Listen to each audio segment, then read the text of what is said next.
அனைவருக்கும் வணக்கம். உவே சாமிநாத ஐயர் அவர்களை பற்றி தெரிந்து கொள்வோம்.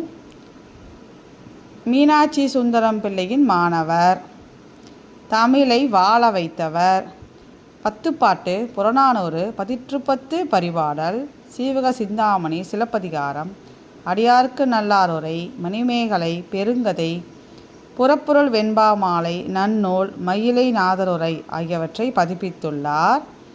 திருவிளையாடல் போன்ற புராண நூல்களையும் பதிப்பித்துள்ளார். புதியதும் பழையதும், கண்டதும் கேட்டதும், நினைவு மஞ்சரி முதலிய உரைநடை நூல்களை எழுதியுள்ளார். அதாவது உவே சாமிநாதர் ஐயா அவர்களை பற்றி தெரிந்து கொள்ள நிறைய தகவல்கள் உள்ளது. இன்றைக்கி நம்ம சின்ன இன்ட்ரடக்ஷன் மட்டும் கொடுத்துருக்கோம்.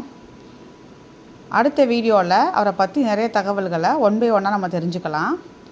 இப்போதைக்கு நம்ம அதில் தெரிஞ்சுக்கிட்டது என்னதுன்னா, மீனாட்சி சுந்தரம் பிள்ளையோட மாணவர், தமிழை வாழ வைத்தவர், பத்துப்பாட்டு, புறநானூறு, பதிற்றுப்பத்து, பரிபாடல், சீவக சிந்தாமணி, சிலப்பதிகாரம், அடியார்க்கு நல்லாருரை, மணிமேகலை, பெருங்கதை, புறப்பொருள் வெண்பா மாலை, நன்னூல், மயிலை நாதருரை ஆகியவற்றை பதிப்பித்துள்ளார்.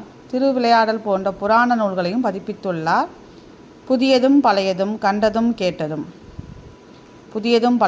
கண்டதும் கேட்டதும், நினைவு மஞ்சரி முதலிய நூல்களை எழுதியுள்ளார். இவர் தமிழ் தாத்தா என அழைக்கப்படுகிறார். நாளைக்கு இவரோட தொடர்ச்சியான தகவல்களை தெரிந்து கொள்வோம் அடுத்த வீடியோவில். நன்றி, வணக்கம்.